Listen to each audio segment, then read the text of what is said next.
Namo tassa bhagavato arahato samma sambuddhassa. Namo tassa bhagavato arahato samma sambuddhassa. Namo tassa bhagavato arahato samma sambuddhassa. Ubbakari cak katanyu kata wedi dulabo pugalo lokasming. Di dunia ini sungguh sukar dijumpai orang yang memberi di awal dan orang yang tahu balas budi.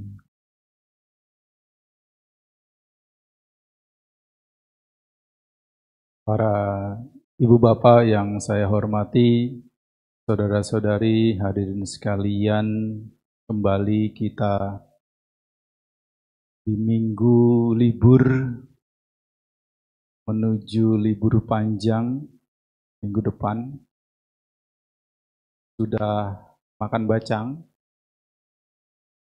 Belum, ya nggak bikin ya soalnya ya.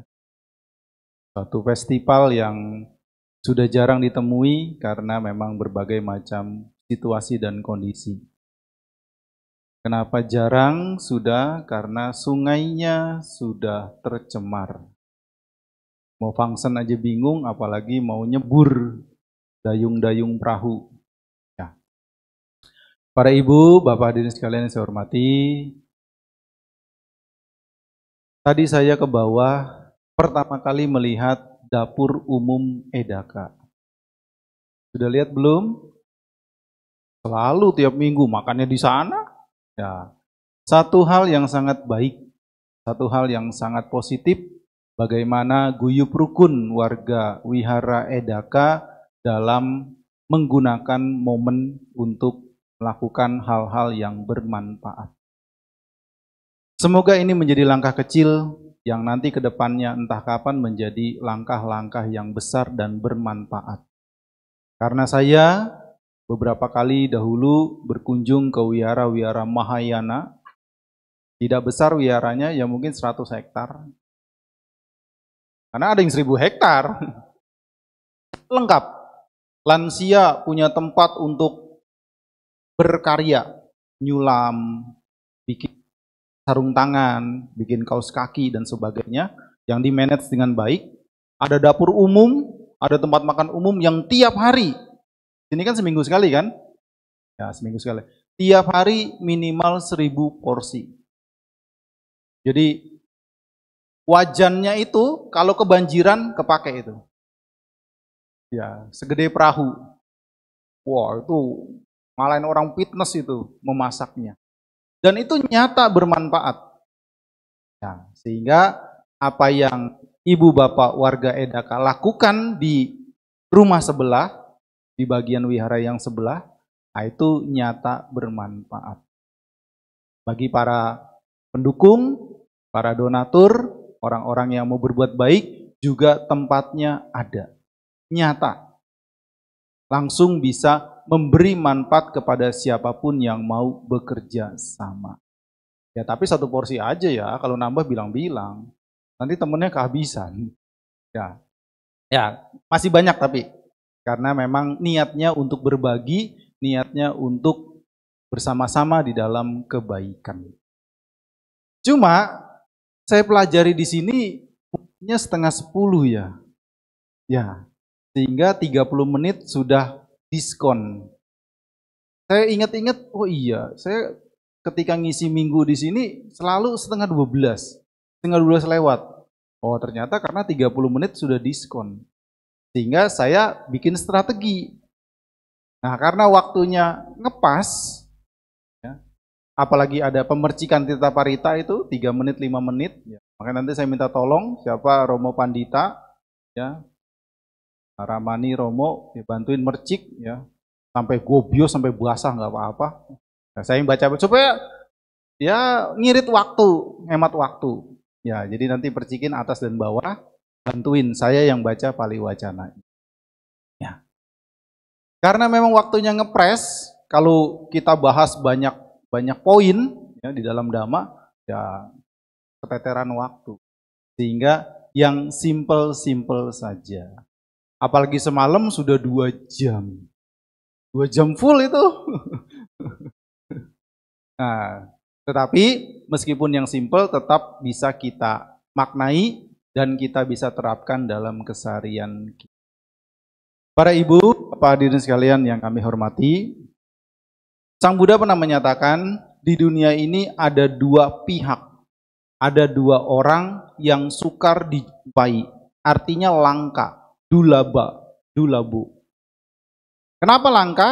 Karena tindakan pihak ini, orang ini memang tidak umum di kebanyakan orang. Yang pertama adalah puba kari. Puba dan karoti, kru, karma sama. Ya, jadi kalau kita mendengar kata puba itu bahasa asli, bahasa Pali. Diserap bahasa Jawa jadi purwa, purba sama. Purba sama, puba. Awal, pendahulu. Mereka yang memberi di awal. Kenapa disebut langka? Karena orang ini punya inisiatif. Dan ketika dia memberi minim pamrih. Minim. Berarti masih ada, wajar. Tetapi dia tahu bahwa yang dia fokuskan adalah ketulusan, keikhlasan. Bukan pahalanya. Karena dia sudah mengerti hukum karma, dia sudah menjalani hukum karma dengan baik sehingga dia menjadi langka. Jadi dominan action dia seperti orang yang sudah terlatih, seperti yang sudah memahami hukum karma dan mempraktikkan hukum karma dengan baik. Dia fokus kepada ketulusan, fokus kepada keikhlasan. Sehingga minim pamrih. Masih ada pamrihnya, tapi bukan pamrih yang kasar, bukan pamrih yang rendahan. Nah, ini ada bunga. Kita bisa belajar dari bunga. Bunga ketika mekar, demi mekarnya itu sendiri. Ya memang ini analogi ya. Ya perumpamaan, kiasan. Tidak pernah ada kejadian bunga ketika ditaruh di depan toilet, yang tadinya mekar, tadinya wangi, langsung kuncup. Karena tidak berkenan ditaruh di depan toilet. Meskipun taruh di tempat yang jelek, taruh di tempat yang tidak dipandang, taruh di tempat yang tidak difoto-foto, bunga mekar demi mekarnya bunga tersebut. Dia tetap harum demi harumnya bunga itu sendiri. Artinya apa? Dia minim pamrih. Ya memang itu benda mati, tidak punya pikiran, tidak punya batin. Tapi kita bisa belajar. Nah, itulah kenapa disebut sebagai pubakari. Pemberi di awal, punya inisiatif, punya pandangan benar, punya wawasan yang baik terhadap action atau perbuatan yang dilakukan. Siapa contohnya? Ada. Siapa dia? Siapa beliau? Contoh yang dekat adalah orang tua kita. Orang tua kita itu termasuk pubakari. Kita bicara orang tua yang standar ya, orang tua yang normal. Karena ada orang tua yang tidak abnormal, yang tidak normal, abnormal. Artinya tidak sesuai sebagai orang tua, menganiaya anak, menjual anak dan lain sebagainya. Kita tidak bicara itu, kita bicara yang standar, yang umumnya, yang sepantasnya sebagai orang tua. Orang tua ketika mendidik anak, membesarkan anak, mencintai anak, mendukung anak, support kepada anak. Secara umumnya beliau tidak pamrih. Meskipun orang-orang Gen Z yang jadi orang tua ya punya wawasan yang berbeda. Zaman sekarang katanya anak itu investasi jangka panjang. Semoga investasinya nggak bodong. Ya. Tapi orang tua yang sungguh-sungguh berdedikasi, punya tanggung jawab, punya cinta kasih, punya meta karuna, itulah pubakari. Kenapa? Karena beliau membesarkan anaknya, mendidik anaknya minim pamrih. Semata-mata demi kelancaran, demi kebahagiaan, demi kesejahteraan si anak tersebut. Seperti bunga. Ya bunga beneran ya. Nah ini bunga plastik. Ya. Bunga mekar, bunga harum, demi harumnya, demi mekarnya bunga itu. Bukan ingin disanjung, bukan ingin difoto, bukan ingin puji-puji, bukan ingin jadi presiden. Tapi demi kelancaran, demi manfaat, demi kebaikan sekitarnya. Itulah kenapa langka. Nah, kita bisa belajar itu. Kita bisa berlatih itu. Meskipun ini tanggung jawab, kewajiban, tugas, kalau kita lakukan dengan sungguh-sungguh, dengan ikhlas, dengan totalitas, kita bisa menuju ke arah ubakari. Pemberi di awal. Dalam arti, dia yang punya inisiatif, punya wawasan, punya kesungguhan, punya pemahaman yang benar terhadap hukum karma dan praktiknya. Itulah kenapa langka. Kenapa? Karena kebanyakan orang ketika memberi banyak embel-embel. Ketika dia berbuat baik demi pencitraan. Ketika dia berbuat baik, pamrihnya oke. Apakah itu salah? Tidak salah. Tetap terus tingkatkan. Kenapa? Karena itu masih tahap rendahan. Wong namanya nggak disebut aja, udah kemerungsung, udah grundel. Padahal ruangan AC-nya dingin, dia sendiri kepanasan. Karena namanya nggak disebut. Begitu? Ya. Harus terus belajar. Dhamma ini begitu indah, ini begitu nyata, real. Kalau kita mau berlatih, banyak hal yang bisa kita ketahui dan kita dapatkan. Ketika orang memberi belum mengarah kepada ubakari, pamrihnya mendominasi. Misalkan nih sembahyang, oh Sang Buddha, saya sudah ngepel, saya sudah nyapu, saya sudah berbuat baik, saya sudah baksos, Bu ya saya dikasih untung 3M. Sehari kerja harian berapa? Di kota? 100-150 ya? 150 sama 3M. Tuh. Kalau ada dewa yang lewat, dewanya mungkin resign. Wah ini kayaknya berat nih. Hitungannya nih. Itu pamrih. Berbuat baik ke wihara. Berbuat baik ke biku. Berbuat baik ke panti asuhan. Berbuat baik ke panti jompo. Korban bencana alam dan seterusnya. Baik-baik. Pamrih ada. Tapi kendalikan pamrihnya. Kalaupun pamrih, ya pamrihnya setara. Meskipun kebajikan bukan hitung-hitungan bisnis. Kebajikan bukan hitung-hitungan cuan, bukan. Beda. Nah, kalau kita tidak belajar, kita hanya berkutat kepada pamrih. Kita masih punya pamrih? Iya, pasti.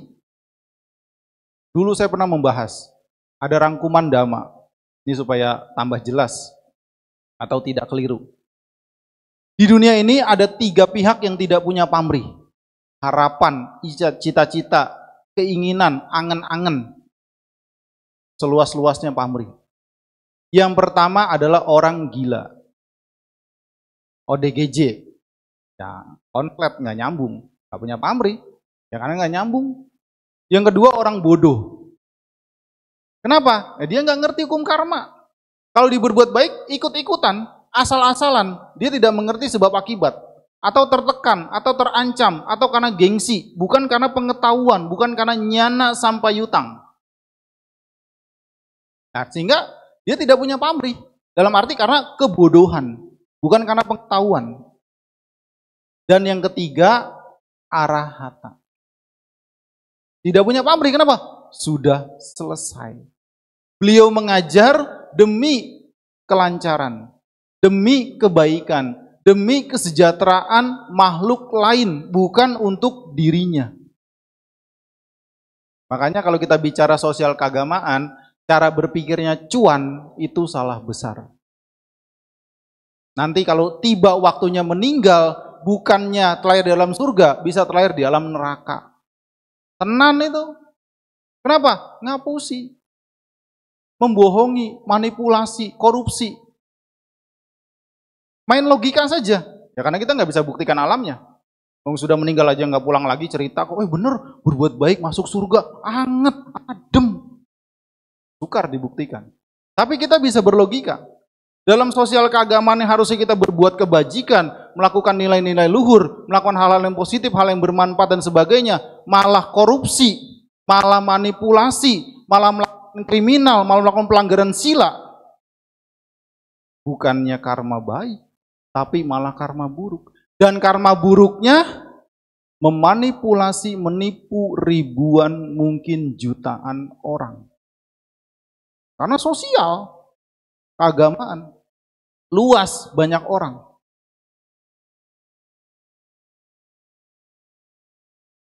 Jadi kalau kita tidak bisa mengendalikan pamrih kita, ya kita bukannya berbuat baik, malah berbuat buruk. Nah sehingga di dunia ini ada 3 pihak yang tidak punya pamrih. Orang gila, orang bodoh, dan arahata. Nah pertanyaannya, dari 3 ini kita masuk yang mana? Secara umum kita tidak masuk 3-tiganya. Ya? Ada ODGJ di sini? OTW mungkin ya. Rodo. Kalau lagi marah kan kita ODGJ itu. Lagi singit, lagi ngamuk, itu ODGJ. Saat itu. Kita bukan orang bodoh, kenapa? Karena kita mau belajar. Terus belajar. Apalagi belajar zaman sekarang, gampang. Tinggal luangkan waktu, mau mode ngirit, download di numpang wifi. Jadi numpang wifi, download ceramah, nanti waktunya luang, santai, dibuka ceramahnya. Ngirit kan? Saya begitu soalnya. Ya di bandara, di mana. Ya kan saya nggak nyuri, kan itu free. Boleh, tidak ada passwordnya juga. Ya kan pejuang fakir kuota. Mudah sekali. Kalau zaman dulu, wah buku saja langka, narasumber langka. Langka sekali. Saya masih ngalami kelangkaan itu. Bahkan senior-senior kami dulu, wah lebih mesake. Buku belum ada sehingga ditulis. Tulis pakai potlot. Perjalanan kehujanan, luntur. Belum hafal paritanya. Paliwacana belum hafal, baru dicatat.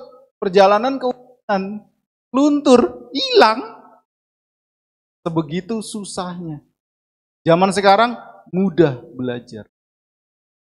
Asal kita mau meniatkan, berupaya, punya waktu, sedikit paham teknologi, tidak sulit untuk belajar.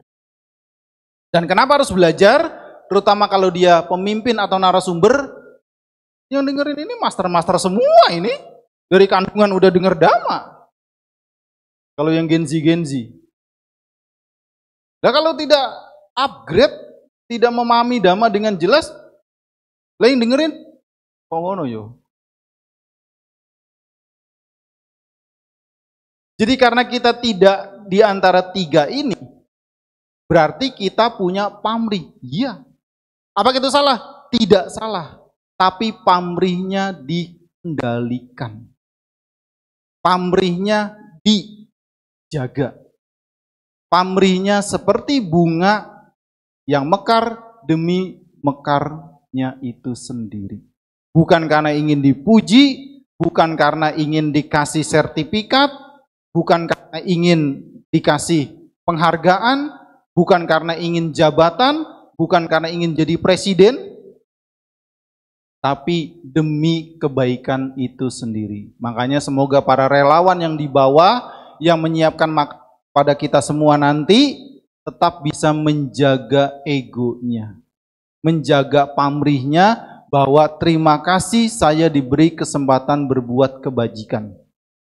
Meskipun saya hanya mendengar sayup-sayup di bawah, meskipun pakaian saya semua bau asap, bau makanan, tetapi saya akan berusaha dengan tulus, dengan ikhlas melakukan tugas, melakukan kewajiban ini, melakukan guyub rukun ini. Jadinya enteng, tidak dipuji, tidak apa-apa, dipuji bisa terkendali. Tapi kalau pamrih kita gede, tidak dipuji, nggak dipuji-puji ya. Juga dipuji, wah langsung kepalanya gede, duar meledak, mati kali. Itu bahayanya ego. Dipuji diterima tetapi ego terkendali, tidak dipuji tidak apa-apa. Karena saya melakukan ini demi latihan saya, demi kebajikan saja, bukan karena pujian. Karena musuh terbesar kita adalah ego kita sendiri. Makanya Bakari adalah langka. Karena dia bisa mengendalikan ego dia. Kembali ke orang tua. Orang tua yang luhur, orang tua yang bijak, ketika dia merawat, mendidik, membesarkan anaknya, kan bukan karena ingin pujian kan? Wah hebat kamu, ibu yang hebat, ayah yang hebat. Enggak, biasa saja. Bahkan kalaupun dapat pujian, enggak sebanding dengan pengorbanannya, enggak. Pujian seperti apa pun tidak akan cukup sebanding dengan pengorbanan sebagai ibu, sebagai ayah. Kenapa? Karena mengerti itu adalah kewajiban, tanggung jawab, dan kebaikan-kebaikan. Tapi melakukan itu bukan karena ingin pujian. Bukan karena ingin penghargaan. Tetapi karena memang hal itu bermanfaat. Hal itu nyata berguna. Makanya langka. Nah, itu yang pertama. Yang kedua, kata new, kata wedi. Kalau ibu bapak ingat di Manggala Sutta, salah satu adalah kata nyuta. Dari 38 berkah, salah satu adalah kata nyuta. Ingat budi baik orang. Tahu balas budi. Kita ini makhluk sosial, dari kita lahir sampai besar, kita mendapatkan banyak budi. Apa itu budi? Jasa-jasa baik yang diberikan orang lain kepada kita. Siapa orang lain? Adalah orang di luar diri kita. Siapa orang luar diri kita? Orang tua kita. Kalau punya pasangan, anak, kakak, adik, saudara, kerabat, tetangga, teman, itu orang lain dalam arti karma. Orang di luar diri kita. Karena kita adalah ahli waris karma kita masing-masing. Makanya budaya bakti, budaya penghormatan, ya, terutama yang masih hidup, masih ada, apalagi sudah tiada seperti pagi hari ini, peringatan dari keluarga mendiang Bapak Budi Hartanto yang 1 tahun, itu tetap lestari, tetap dilakukan, tetap diwujudkan, tetap diupayakan, ya karena tahu rasa budi, tahu jasa dari orang tua yang membesarkan, yang mendidik, yang memberikan segala-galanya kepada kita. Boleh dibilang ketika bayi lahir, tidak ada cinta kasih dari orang tuanya, tidak ada jasa dari orang-orang sekitarnya, boleh dibilang bayi itu tidak akan bisa hidup. Tidak akan bisa selamat. Kenapa? Karena bayi tidak bisa apa-apa. Jadi kita waktu lahir, dan kita sudah lupa, terlalu lama juga, dan pikiran kita belum aktif, otak kita belum berkembang. Ketika kita lahir, tidak ada cinta kasih, tidak ada kepedulian, tidak ada jasa, tidak ada kebaikan dari orang-orang di sekitar kita, sepertinya kita tidak akan hidup. Tidak akan hidup. Kenapa? Karena kita belum punya kemampuan, belum bisa survive, belum bisa mandiri. Inilah kenapa ingat budi baik orang, ingat jasa-jasa baik orang itu menjadi langka. Kenapa bakti itu menjadi ajaran yang luhur? Karena berkaitan dengan kata new, kata wedi, atau kata nyuta. Apabila sebuah keluarga itu mengerti budi, mengerti jasa, tahu kata new, kata wedi, menerapkan kata nyuta, pasti keluarga itu keluarga yang harmonis. Dan kalau harmonis, melakukan apapun, berjuang apapun, harusnya tidak sulit. Karena mengerti jasa, mengerti kebaikan. Dan ini kita bisa terapkan seluas-luas kepada teman, kepada relasi, kepada sahabat, kepada tetangga, kepada lingkungan. Berbuat kebajikan demi kebajikan itu sendiri. Berbuat kebajikan tidak melihat latar belakang. Berbuat kebajikan tidak melihat agama. Berbuat kebajikan tidak melihat siapa dia. Tetapi ketulusan, keikhlasan yang kita tekankan. Kebajikan ini boleh kita bilang seperti oksigen. Ketika oksigen kita gunakan untuk pernapasan, kan oksigen tidak pilih-pilih. Wah, umat Buddha nih, masuknya banyak. Bukan Buddhis, belok. Tidak. Sama saja, universal. Universal. Nah, ketika kita bisa berlatih seperti itu, nah, kembali ego kita bisa terkendali. Ego kita bisa kita redam. Ego kita bisa kita atur. Syukur-syukur bisa kita kikis. Inilah kenapa ada dua hal di dunia ini yang jarang dijumpai seseorang atau pihak, yaitu Kari dan kata New kata Wedi. Karena dua pihak ini memang tidak mudah untuk dimunculkan. Harus kita latih sedemikian rupa, harus kita asah, harus kita terus kondisikan. Kenapa? Ya karena kebanyakan orang, umumnya orang, ketika sudah sukses, ketika sudah berhasil, lupa. Tapi ketika susah, ketika sulit, wah, luar biasa. Cara katanya, tutur katanya, indah ucapannya. Kenapa? Karena lagi butuh. Tapi ketika sudah jaya, sudah sukses, sudah berhasil, lupa sama yang membuat dia berhasil. Kan ada perumpamaan zaman dahulu. Hutang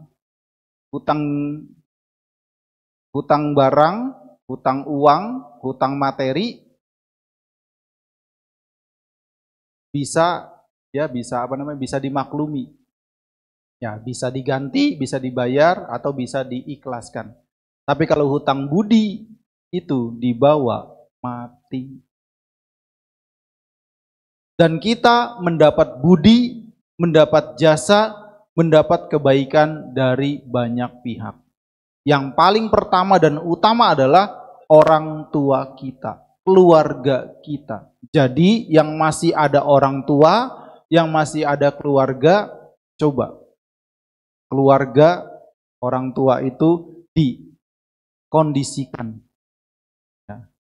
Ya, memang tidak ada yang sempurna, tetapi dengan kita mengerti bahwa kita saat ini bisa bertahan, bisa berkembang, bahkan bisa berhasil karena dari banyak jasa orang, dan kita berusaha untuk menghormati, menghargai, syukur-syukur bisa membalas bakti, bisa membalas jasa-jasa dari orang yang berjasa dalam hidup kita.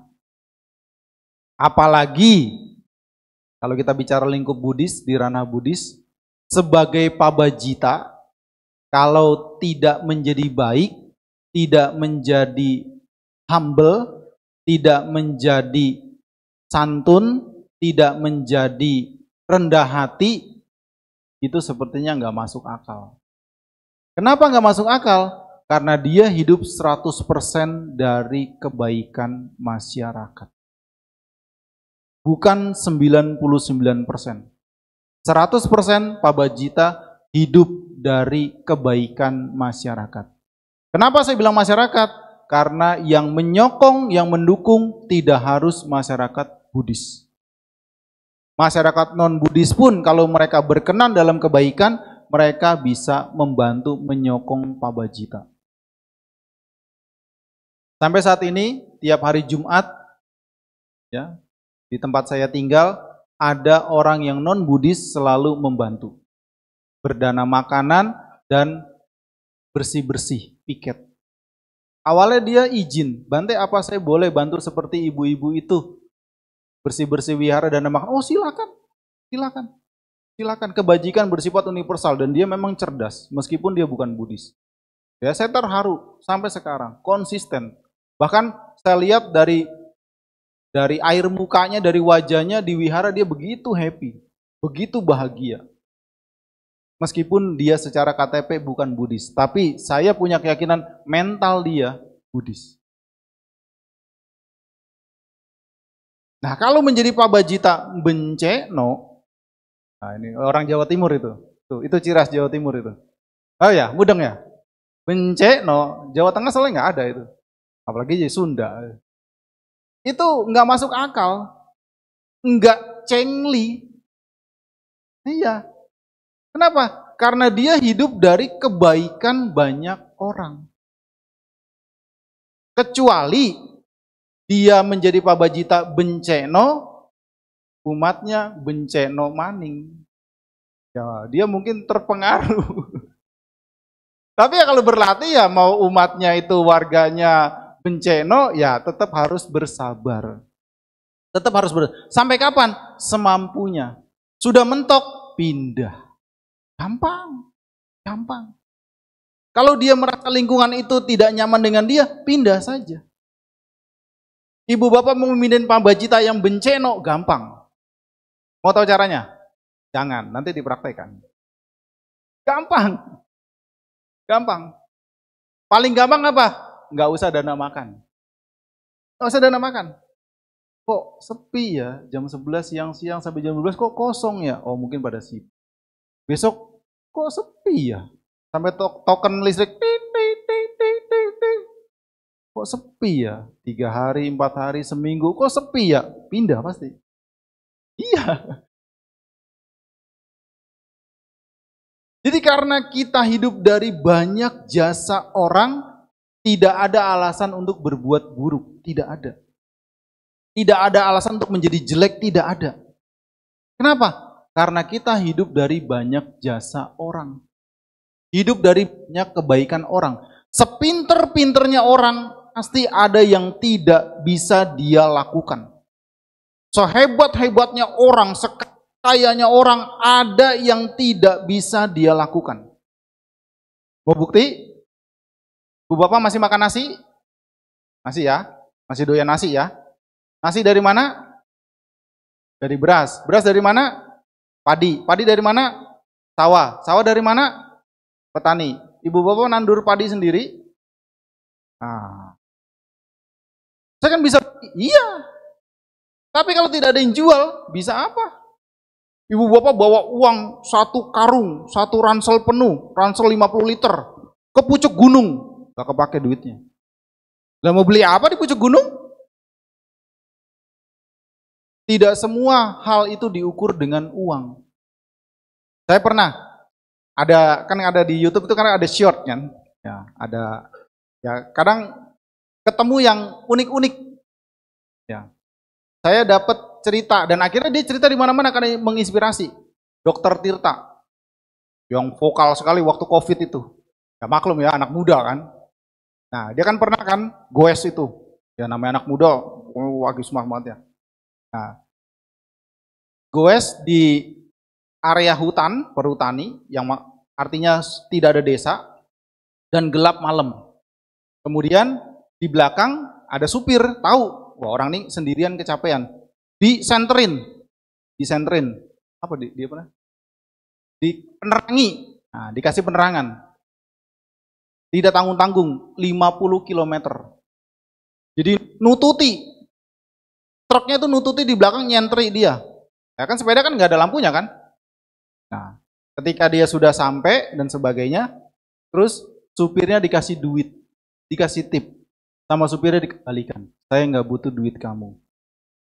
Ya ini orang jalanan, saya besar di jalanan, saya ngelihat orang susah, saya bantu. Saya bantu kamu bukan karena saya mau duit kamu. Saya ikhlas bantu kamu. Semoga kamu sehat, semoga kamu bisa melanjutkan petualangan kamu. Saya tidak butuh uang kamu. Dia pergi. Egonya langsung ambruk. Dan dia di situ mengerti kehidupan. Selama ini dia hebat sekali, apa semua bisa dibeli dengan uang. Memang bisa, tapi tidak begitu caranya. Banyak orang yang tulus, banyak orang yang ikhlas, banyak orang yang sungguh-sungguh ingin berbuat baik, jangan diukur dengan uang. Jangan selalu diukur dengan materialistis. Apalagi kita ranah sosial keagamaan, jangan matre. Jangan cara berpikirnya cuan. Itu buruk. Dan kalau kita mati, gak dibawa. Gak dibawa. Wihara yang segini gede pun mati, gak dibawa. Kalaupun kita pakai peti, semuat apa peti? Pakaian, oke, masuk. Sisir, masuk. Sepatu, masuk. Uang masuk. Bukan uang beneran. Tapi yang lain-lain, motornya muat, mobilnya nggak muat, sapinya apalagi nggak muat, nggak muat. Yang setia mengikuti kita, meskipun kita lupa perbuatan baik dan buruk kita sendiri. Itulah harta sejati kita. Karma kita sendiri baik atau buruk, itulah harta sejati kita. Karena kita hidup dari banyak jasa orang, inilah kenapa tidak ada alasan untuk berbuat buruk. Oh, yang lain berbuat buruk, ya kita nggak bisa mengubah orang lain. Tapi kita bisa memberi contoh kepada orang lain. Itu kan tidak mudah. Iya, memang tidak.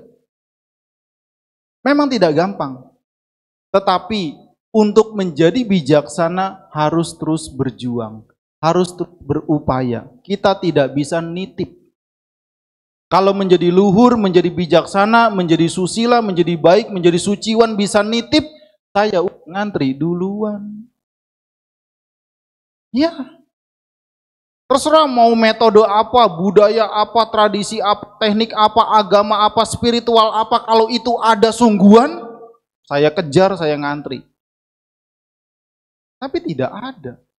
Harus kita perjuangkan sendiri, real. Jangankan spiritual yang tinggi, wong kebutuhan dasar saja tidak selalu bisa nitip. Absen mungkin bisa nitip kalau nggak ketahuan. Tapi yang kebutuhan dasar yang basic hampir tidak bisa nitip. Ini kan sibuk nih, habis puja bakti mau lanjut kerja karena nggak sempet makan bersama teman-teman, nitip ini kupon saya buat kamu. Kamu makan 2-3 porsi, nanti sudah transfer ke saya. Karena saya sibuk, nggak sempet waktu buat makan. Bisa? Nggak bisa. Harus kita lakukan sendiri. Tidak bisa nitip. Apalagi perjuangan. Apalagi daya upaya. Lagi usaha-usaha yang mengembangkan diri kita, mengembangkan batin kita. Harus kita upayakan. Dari mana? Dari belajar yang benar. Dari belajar yang sesuai dengan dhamma. Tidak belajar yang keliru. Nah, bisa kita latih melalui pubakari dan katanyu kata wedi. Menjadi orang yang pemberi di awal dalam arti mengendalikan pamrih, minim pamrih seperti orang tua yang luhur, seperti ibu ayah kita yang luhur, yang semata-mata membesarkan mendidik kita itu demi kenyamanan kita, demi kesejahteraan kita. Yang paling top memang Sang Buddha. Jadi Sang Buddha membabarkan dhamma, Sang Buddha sharing dhamma kepada dunia ini, kepada para dewa dan manusia, bukan ingin terkenal, bukan ingin dipuji, bukan ingin dapat pengikut, bukan supaya di patungan gede-gede pakai lapis emas dan sebagainya, bukan. Itu tradisi belakangan. Tetapi karena Sang Buddha sudah mengerti manfaat dari dhamma, mengerti manfaat dari kebajikan, beliau sharing. Dan sharingnya pun bukan dengan paksaan, bukan dengan intimidasi, bukan buat nakut-nakuti, tetapi dengan pengetahuan, dengan kecerdasan, dengan kebijaksanaan. Makanya Sang Buddha pernah mengatakan begini, kurang lebih. Panya wantasa ayang damo, na ayang dupanyasa. Kurang lebih, dhamma ini untuk orang-orang yang bijaksana, bukan untuk orang yang bodoh. Ya, kalau orang yang bodoh, yang belum mudeng, itu sukar untuk memahami dhamma, sukar untuk menerima dhamma. Kenapa? Karena fenomena instan itu didambakan semua orang. Kalau bisa instan, ngapain proses? Tetapi banyak hukum alam, sebab akibat di alam ini tidak bisa instan. Harus berproses, harus ditekuni, telaten. Kalau instan harus adil, semuanya instan. Kalau instan, lahir, tua, mati cepet. Kalau instan umur manusia 1 tahun. Pengen nggak? Janganlah. Karena tidak instan, kita berproses. Oh, setahun itu segini, 2 tahun segini, 3. Rata-rata 100 tahun, rata-rata, dirata-ratakan. 70 sampai 100 tahun. Kalau instan, ya instan semua dong, biar adil. Jangan yang sulit-sulit maunya instan, yang berat-berat maunya instan. Latihan maunya instan, belajar maunya instan, giliran tuwe nggak mau. Ini nggak adil. Kalau instan ya semuanya instan, tuwe langsung tuwe. Nah, tidak begitu. Justru karena berproses itulah ada keadilan. Nah, kita bisa menerapkan apa yang Sang Buddha sudah teladankan tentang bagaimana beliau menjadi pubakari, yaitu dengan kita menerapkan dhamma yang sudah beliau teladankan. Beliau sharing, beliau mengajar bahkan dengan susah payah, bukan untuk pengikut, bukan mencari pendukung, bukan supaya terkenal, bukan supaya diagung-agungkan, bukan. Tetapi demi manfaat itu sendiri. Bahu jana hitaya, bahu jana sukaya, lokanu kampaya, hitaya sukaya. Demi manfaat, demi kesejahteraan, demi kebahagiaan dunia ini. Munculnya simbol-simbol ini abad pertama Masehi. Itu pun gara-gara budaya Yunani masuk ke India melalui jalur sutra. Jalur sutra kan dari Tiongkok ke India. Berhasil nih, dagang kan? Nah, karena berhasil nyambung dari India ke Timur Tengah. Berhasil nih. Ini udah crossing ras, suku, bangsa, budaya unik sekali. Nah, karena sukses dari India ke Timur Tengah ini nyambung lagi dari Timur Tengah ke Eropa. Salah satu Yunani. Jadi panjang sekali tuh. Ujungnya awalnya dari Tiongkok ke Eropa. Nah, dari Eropa inilah membawa kebudayaan seni perwujudan. Arca-arca, patung-patung, dewa-dewi pujaan orang Yunani kuno sudah sangat familiar. Tapi di India saat itu belum ada.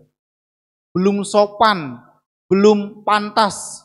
Takut salah menggambarkan sosok pujaannya, gurunya. Tapi lambat laun, ya, karena kebutuhan, karena peradaban, karena seni budaya dan sebagainya, diterima. Itu pun dari mazhab Mahayana.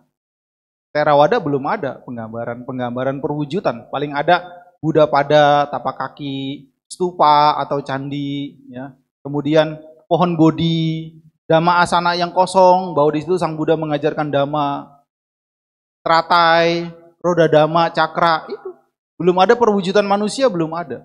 Karena nanti tidak pas. Nanti tidak sesuai. Takut salah lah gampangnya. Di awal-awal seperti itu. Tapi ketika ada perwujudan yang indah, yang keren, yang natural dari budaya Yunani, lambat laun diterima. Itu abad pertama Masehi.